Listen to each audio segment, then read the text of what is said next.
Hello friends, welcome back to my channel. I'm Em and welcome to TBR UNHAUL-A-THON. So I got this idea from Instagram. I follow Elliot and Elliot does this occasionally in their stories and I thought it was a really great idea and I wanted to do it for myself in an effort to work through my Libro.fm library. If you've been here for a while, a couple years ago I had a series where I was doing a random spinner wheel to pick which audiobooks I was going to listen to from my Libro.fm library because I have a lot of audiobooks on there.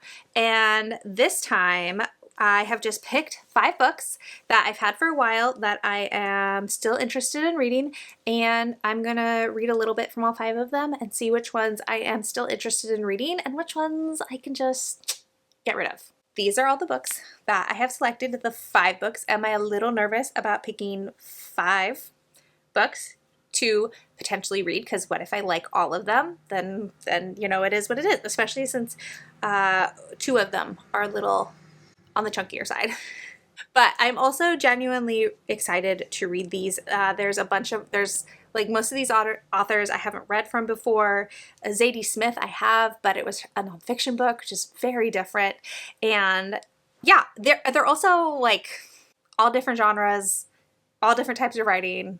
And yeah, I'm just really excited because I feel like maybe there's a new favorite author in this selection of books, or maybe heartbreakingly I hate all of them and get rid of all of them.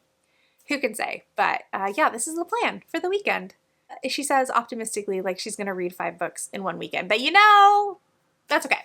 So I think I am gonna start with The Vaster Wilds. I did also get all these books from the library because as much as I like an audiobook, I also like being able to move my bookmark through a book. That is so satisfying. I'm gonna start with the smallest book so I can feel like I've got some momentum going. So I'm starting with The Vaster Wilds by Lauren Groff. I've never read Lauren Groff. I do remember when this book came out though, I was still working at the bookstore as a bookseller. I still work for this particular bookstore. I'm just their social media manager now, and so I'm not on the floor selling books. But I do remember when this one came out. This is historical fiction. I think the main character is a nun, if I remember correctly. My friend Donna, I think, read this and loved it when it came out. And I've just never picked up a Lauren Groff. So I'll be interested to see what I think about this one. I'm going to basically start the audiobook and I'll go until I get bored, I guess. And then I'll check in with you and see how that goes. And then maybe I'll start the next one after that. Okay, yeah, let's go.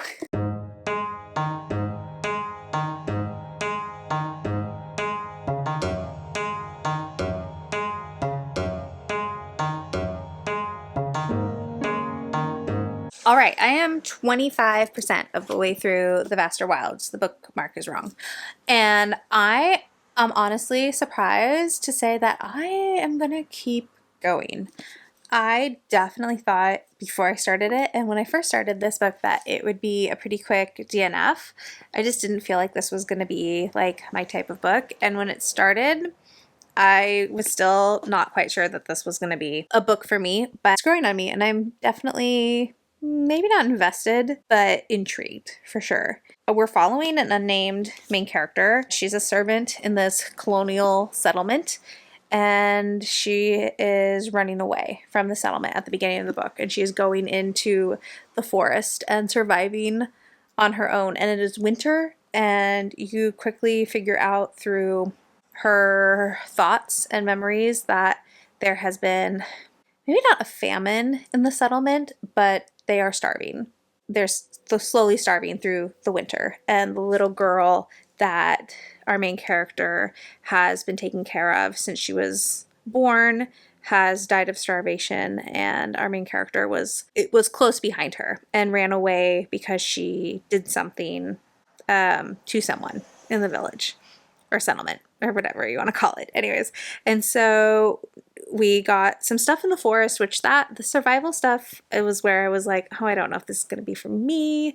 There was like a lot of religious stuff right at the beginning, which I know I said this was about a nun because that's what I'd heard. I don't know how accurate that is, so I'll be interested to see if that is accurate or if that's just something I made up from listening to other people talk about the book.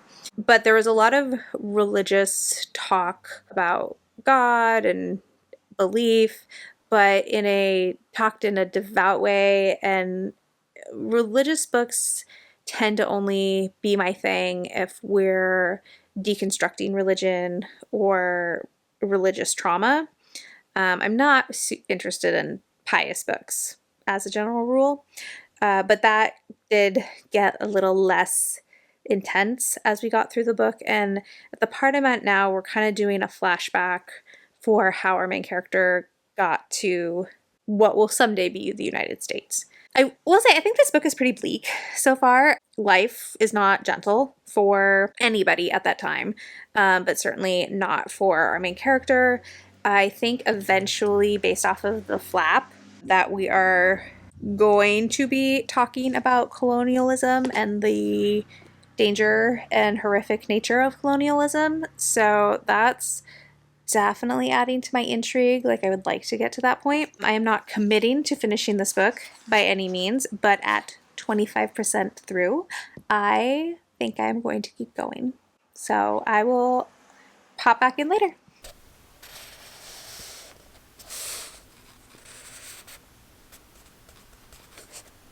Ignore the look. It is Saturday morning and I haven't showered yet. I got 35% of the way through the Vaster Wilds. I read a little bit more after I updated you yesterday, and then I didn't read anymore last night or this morning.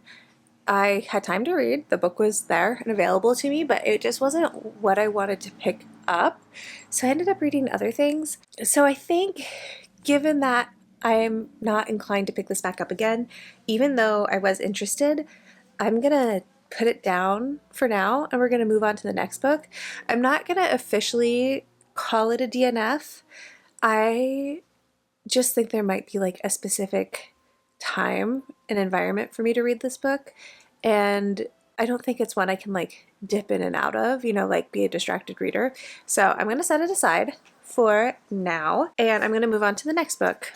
So the book I'm going to pick up next is another little shorty book I have. It's The City in Glass by Nevo, and I don't know if this is going to be the right move. I know this is fantasy. I think this one swings a little bit more literary, but unlike Lauren Groff, I have read Nevo before. I've read a lot of her books, and so I know that I like her, and I think this cover is stunning. So I'm going to move on to this one.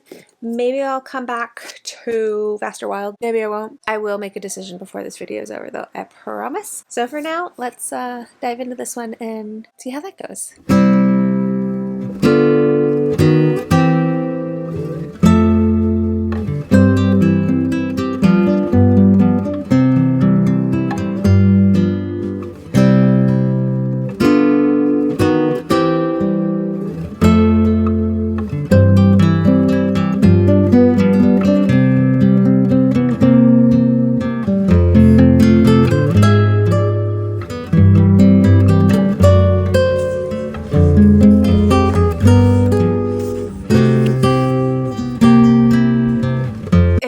Same day. I am so sleepy though. Trying to catch up on. I napped like twice today. I woke up at my normal time and then fed the cat, gave her medicine, went and sat down on the couch and probably fell back asleep for 2 hours. And then I fell asleep again this afternoon while I was reading in the hammock. So apparently I am tired. But I finished The City in Glass today and I really liked it. I gave it 3.75 stars. I really like Nevo's writing. I think her writing is really beautiful. I just love the way she phrases things. This is definitely different from what I have read from her in the past. We're following a demon and an angel around this city called Avril, and the demon has been in the city for a long time. She was there when it first was created and kind of has adopted the city and has been taking care of it. And then one day this angel and his brothers, they walk in and they raise the town to the ground, or the city to the ground, and the demon is of course heartbroken, and she flings part of herself at the angel, and it gets stuck inside his chest, I think, or in his face, and then his brothers won't let him back into heaven now that he has that piece of the demon in him, but she can't and won't take it back. And so then we were just following these two, primarily the demon, but both of them, through the centuries in this city. And the writing's really lovely. It is very slow paced. It's very philosophical, I think, in its thoughts and just the way the story ebbs and flows. So not my favorite Nevo, but I did really like this. I thought the audio was really good. I really enjoyed the narrator and her performance. So yeah, and I've been kind of like gently bullying myself for a while about how I haven't read this yet. So it was nice that I've now finally read it, and like one book closer to having read all of Nevo's catalog of work. And because I finished this, it made me want to pick this one back up again. So I did continue on in this one a little bit. After I'd finished, I didn't have a lot of time. I was finishing up making dinner. So I got like a chapter and maybe like a quarter more of the way through this. I think these two have some similarities just in like how they are expressing ideas, though I think City in Glass, the writing isn't pretentious. Like while the writing in The Vaster Wilds is good, I do find it to be a little bit pretentious sometimes, and I don't find that with Nevo's writing, though that may just be that I really like Nevo's writing, and so if it is pretentious, I don't clock it as that because I enjoy it. But this one is very much a survival story, which I was not expecting, as this girl struggles to survive in the wilderness. But we're gonna go. I'm gonna go because we have plans, but I wanted to do a quick update. I finished this. I am gonna continue on with this, and I'll talk to you tomorrow. I have 20 minutes left in this audiobook, and nothing good has happened to this girl for this entire book. Nothing good. All horrible, all awful, all just the worst that humanity has to foist upon another person. Awful. If she dies at the end of this book, and I have read 250 pages of horrible things happening to somebody who isn't even going to survive, I'm gonna be pissed. And this is why I don't really read literary fiction, because in general, it's just sad books about sad things happening to people, and I don't like it. It is compelling because now I'm invested and I need to see if this girl lives, but I'm not happy about it. Y'all, I'm so mad. I'm so mad. What is the point of this freaking book? Aside from my dissatisfaction with the ending is really disappointing. Without like, I think you can kind of guess the vibe, but just like the way it happened, it was so disappointing. Like what was the point of following this girl's really sad, depressing, traumatic life? Like what? And then at the end, she just kept going on about how beautiful nature is and blah, blah, blah, blah. Like, great. You're right. Nature is gorgeous. What does that have to do with the atrocities this girl has suffered in her very short life? I don't know. I wouldn't even say that the writing was that great. It was fine. I think Nevo, just for comparison, writing is more eloquent and beautiful. There were a couple things that Lauren Groff in here that really bugged me. The example that comes to mind is that our main character was basically the nanny for this noblewoman's daughter who was born with some sort of mental disability. You never get anything clearly stated, but you get the sense from the narration that she has never been able to learn how to speak very well. She's stayed a child in her mind even as her body has aged, and our main character has taken care of her. And every time she references this girl, she calls her the child Bess. Every single time. And it's annoying. It's like, okay, we get it after the first time. I don't know why that was a choice. Why not just call her Bess? Like, why is it the child Bess every time she thinks about her or remember an event that she was included in? It was so annoying. And I think the writing's fine. And honestly, after all the awards that Lauren Groff has gotten and all the glowing reviews I've seen on Bookstagram, I just expected better writing. And it was weird. It was like the writing would sometimes shift back and forth. Like sometimes it would be really flowery and symbolic, and other times it would be really simplistic. And because we're just with our main character the whole time, I don't know if the simplistic, like if it was supposed to be simplistic to reflect our main character because she's uneducated, you know, she doesn't know how to read, she doesn't know how to write. But then there are also these like scenes that the purpose of them is to show is that even though she can't read, she's never been taught how to read or write, she's really smart and she can pick up things really quickly. So I don't know that that served a purpose if the simplistic writing is supposed to like mirror how uneducated she is, but she seems smart through her actions and the decisions that she makes in this book. So I don't know, it just felt weird. I'm a little mad I finished it, but also like I had to know if she was gonna make it through the wilderness of like pre-Revolutionary War, pre-anything America. Like, I don't know. It's just, I'm so disappointed. I'm giving it a 2.5. I'm really mad at myself for finishing it. I probably should have read some reviews on Storygraph because I did check them before I came on here, and there were a lot of DNFs. A lot of DNFs. So I have to decide what to pick up next because I have some chunky ones and they're all different. I have another historical fiction, which I'm definitely not picking next because I think that would be a big mistake.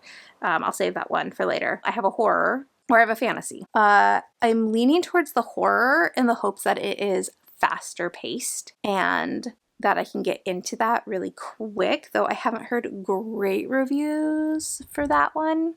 Or I could do the fantasy. I'm just worried of getting a slow-paced book and having that kind of kill my momentum. But also if I get a slow-paced book and I DNF, then I DNF, and that's fine because that's the point of like going through these books. So I am going to take a little bit of a reading break because I've been reading a lot this morning in an effort to finish this book. So I'll take a little break and I will figure out what I want to start next, and I'll come back in and I'll let you know A, what I started, and B, how it is going so far.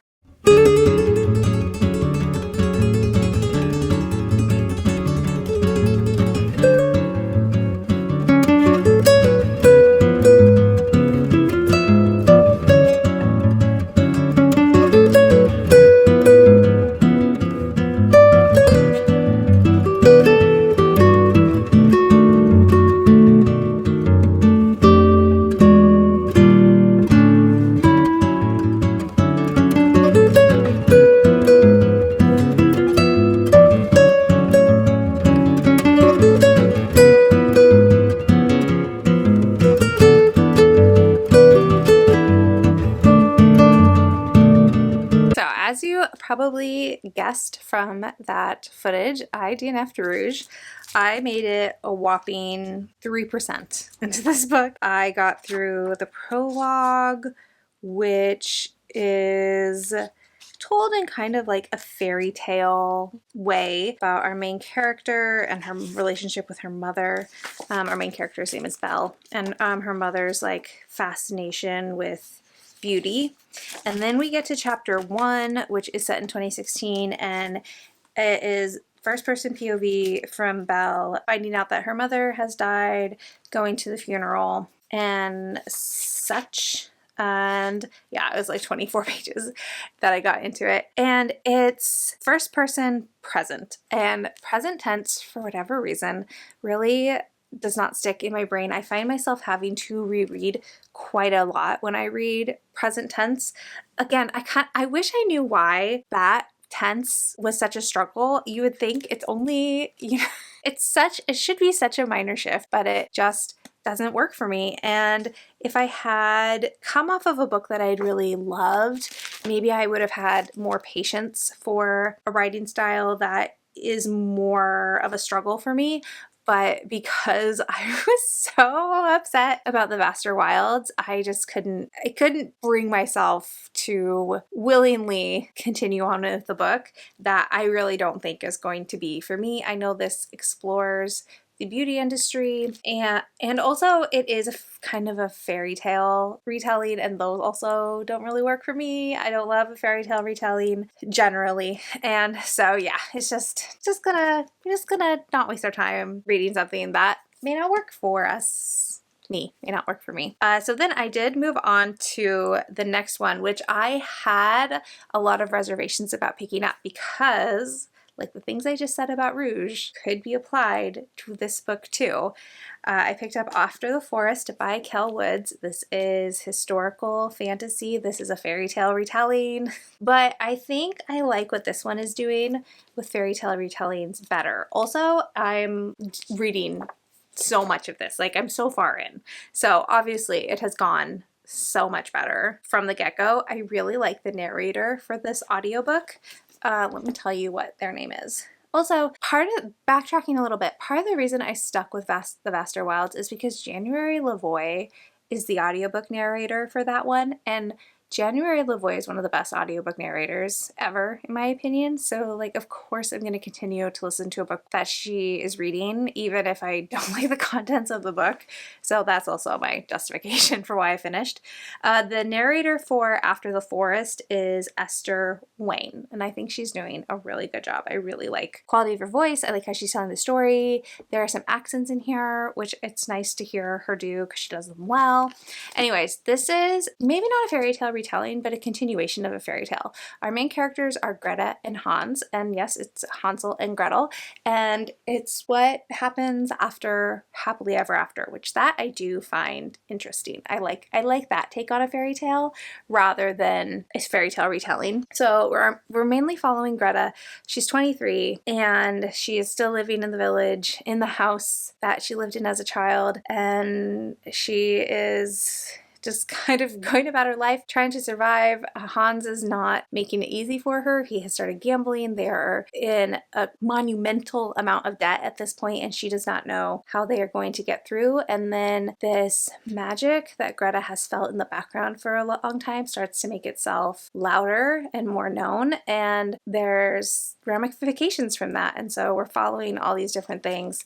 I like the mystical elements, the magical elements that are in this, but it's also very solidly based in history and in a time and in a place, and I feel like that helps it stay grounded. And then we don't need a lot of world building because this world is our world, and that's like my favorite type of fantasy, is that historical fantasy like that, or like historical magical realism where it's just like a little bit of magic, but it makes the story so much more interesting in my opinion. So yeah, I'm really liking this, and I'm pleasantly surprised because I definitely didn't think that I would love this as much. There is a romance in here that I am not 100% on board with.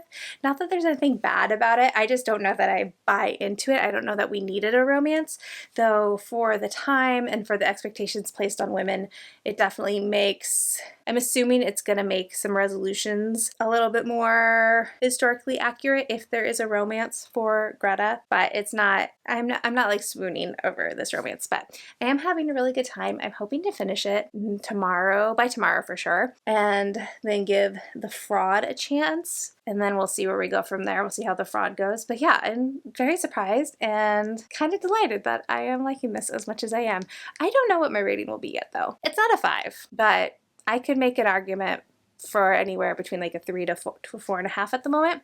I think it's really going to depend on how the resolution is and how much agency Greta has in this last 100-ish pages or so. I finished After the Forest this morning, and I'm giving it maybe a 4 or 4.25. I really, really liked this one, and I'm kind of surprised by it.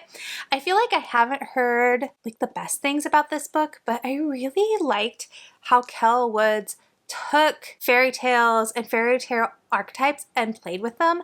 I love this version of a fairy tale retelling where we're not rehashing the fairy tale all over again, but it's like, what happens to these people after they have survived the horrific events of their fairy tale? I love how she pulled in all these elements from like different fairy tales. And if you're not a fairy tale person, like if you didn't grow up reading fairy tales, I think it's really enjoyable as a story on its own. But like if you consumed a lot of fairy tales growing up like I did, you will see all these nods to different fairy tales woven through this Hansel and Gretel, I guess, expansion, since it's not really a retelling. Anyways, I really enjoyed this. I never got that 5-star, excitement or energy while reading this.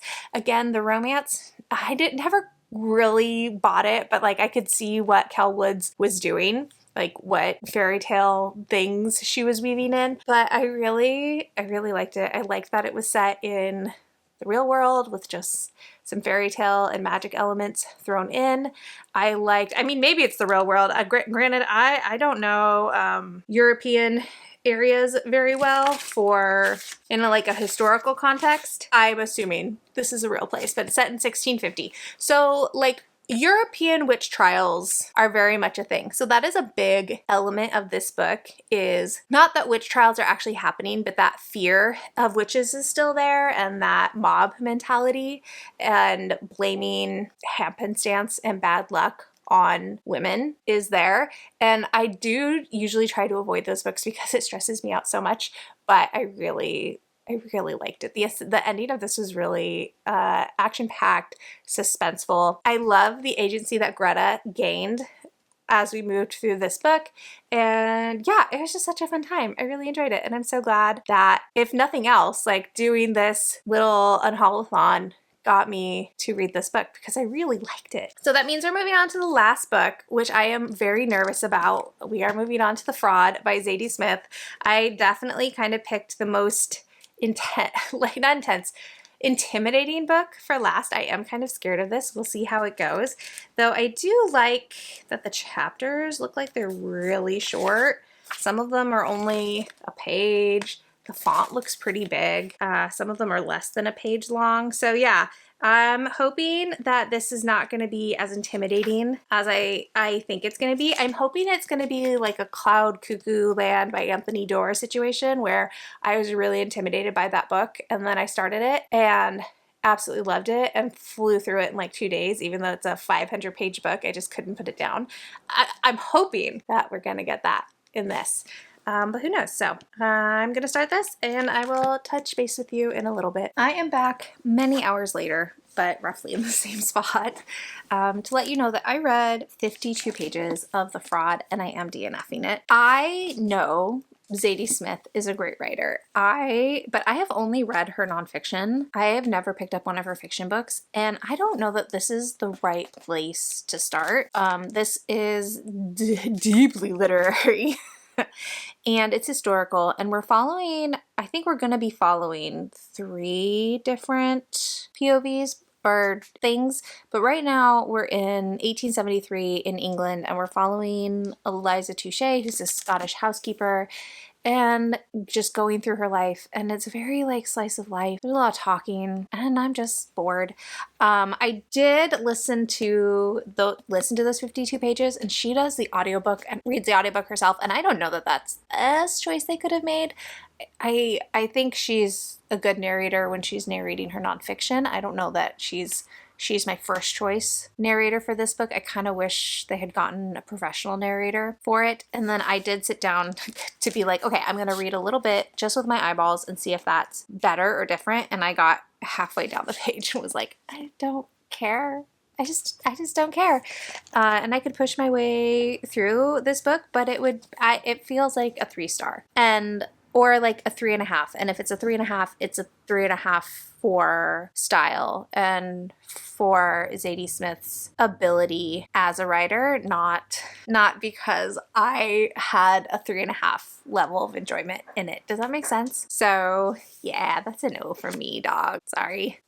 But that means we are at the end of this first round of TBR UNHAUL-A-THON. I might do this again in the future, maybe next month. I don't know. I kind of liked just like focusing on 5 books and getting through them. Not through them, but just like doing it quickly. You know, not like milking or having it take a long time. Like I like the idea of trying out a bunch of books that have been on my TBR for at least a year and deciding quickly whether or not they are for me. And I feel like this was a good way for me to do it. And we did have 2 DNFs, sadly, but also definitely the ones I thought I was going to DNF. One book that I did not like, and I wish I had DNF'd. One book that I did like, though it isn't my favorite from this author. And then, of course, the surprise that was After the Forest. So yeah, honestly, this alone makes me happy that I did this little challenge. So let me know what you thought of this concept, if you'd be interested in seeing another round in October with a different set of books, obviously. And if you want to leave an emoji to let me know you were here, let's do a... Okay, my card is full. So if you want to leave me an emoji, let's do a demon emoji or devil emoji. And otherwise, like if you liked it, subscribe if you want to, and I'll talk to y'all in the next one. Bye!